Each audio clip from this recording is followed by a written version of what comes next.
Are you out at Chanel and don't know what to use to tie? As long as you got some UV resin and some threads, you can almost make your own. That's the Jolly Rancher style body, 1/8 ounce, number 4 sickle hook, crappie jig right there. Absolutely no Chanel in it. Black, red, or black, pink, and chartreuse thread and some UV resin. It was all it took to make that. And a black light. All right, so there it is in the vise. In the first start of this video, I said this was an 1/8 ounce jig head. It's not, it's quarter. It's 1/4 ounce round ball, number 4 sickle hook.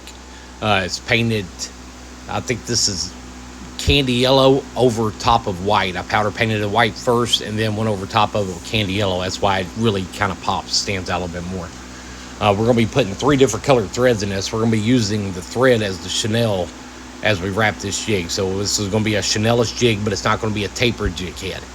We're going to be using black, as you see right here, going on first is layer number 1, and then we are going to be putting on hot pink, which will be layer number 2, and then we're going to go over top of it with a chartreuse.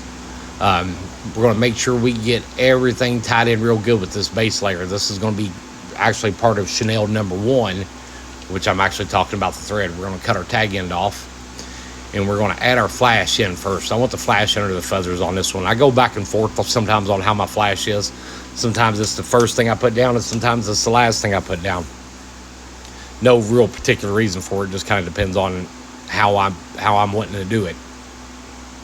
No right or wrong way to tie a crappie jig. You tie it the way you want it, tie it the way you like it.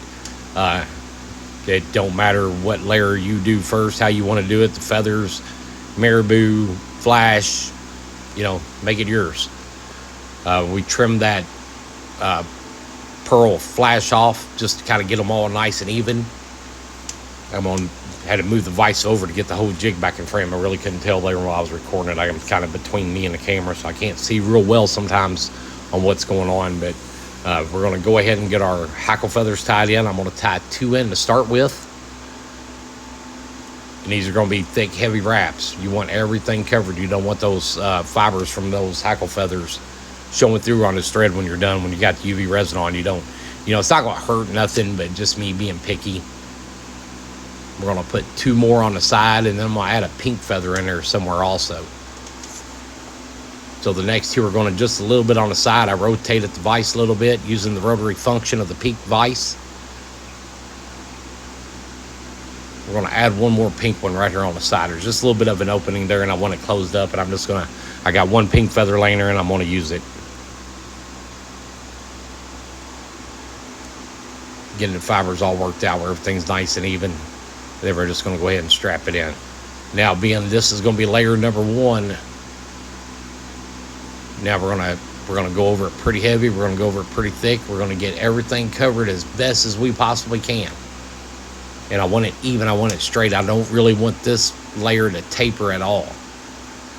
So we're going to work toward the point, back up toward the head, and we're going to rotate it and check it and see what's sticking out. I think we're probably going to go 1 more layer with it.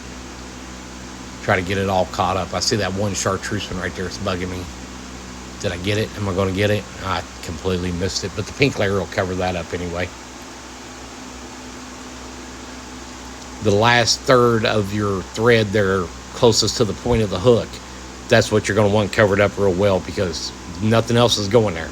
So you're going to start out with, you know, your chartreuse feathers, your pink feather, your flash, a little bit of a black body, then a little bit of a pink body, and then back into chartreuse.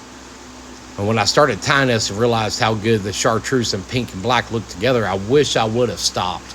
I wish I just would have went the chartreuse, the black, the pink, the chartreuse. But maybe on the next one. I'm going to tie up a couple dozen of these, and I'm going to start fishing with these next week on Palmetier Lake.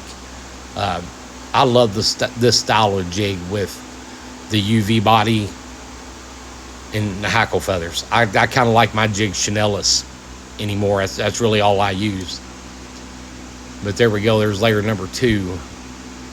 Black, pink, chartreuse head. See, I'm slowly starting to taper up. I'm getting ready for that last finish of thread, which is going to be chartreuse. But I wish I would have stopped right here. I like the way that looks.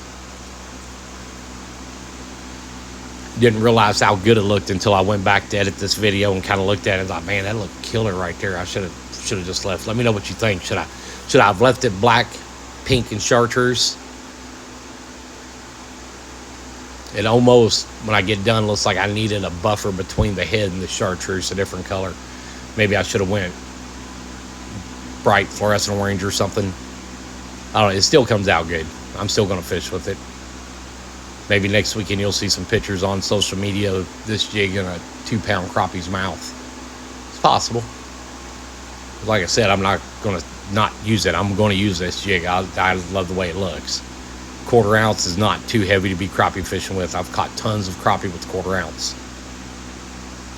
Sometimes that big bait, you'll get that reaction bite. Do you have any luck with bigger crappie baits versus smaller crappie baits? Let me know. Send me a message. Tell me what you think. Tell me your theory on big baits versus small baits. Big baits for sure when the wind's blowing real hard and you're having a hard time with boat control and all that. That heavy jig will help keep you in that spot. I know sometimes just the crappie want that smaller jig sometimes, but sometimes if I can get them to hit a 1/4 ounce, I'm sticking with 1/4 ounce all day. Big glob of UV resin. Brush it on good. There's a lot of thread there. You want as much as you can. You want that thread to absorb that UV resin. Keep your resin kind of warm. It'll help it apply easier, and it'll help them threads soak it up a little bit easier. It'll get way deep into those threads. Should almost look seamless when this is done with the chartreuse thread and the chartreuse head. We're going to get our light. And I kind of messed up here. I should have let that drip right there roll a little bit before I touched it with that light. You'll see how fast that light will gel that UV resin up, because I'm going to get the brush and I'm going to try to brush it. Right now, it's almost too thick for that drip to roll around it. Now, watch up here at the point of the head. You'll see it wants to lift up because I've already got it gelled up from that light. Right there, starting to gel. So I got to stop here and I got to hit it with the UV light. I'm just going to have to accept that one. But the UV resin will cure it to where it still looks like a round ball. It lays out flat as long as I get a good little bit of a cure to start out with here with my UV light. I like it. I'm being kind of picky.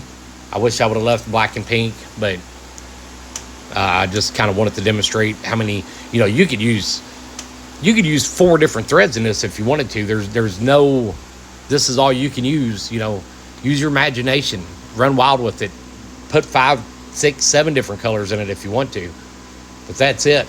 Let me know what you think, and if you like this video, please like, share, subscribe. All the likes, the thumbs up helps the videos stay up the top, keeps me doing what I'm doing.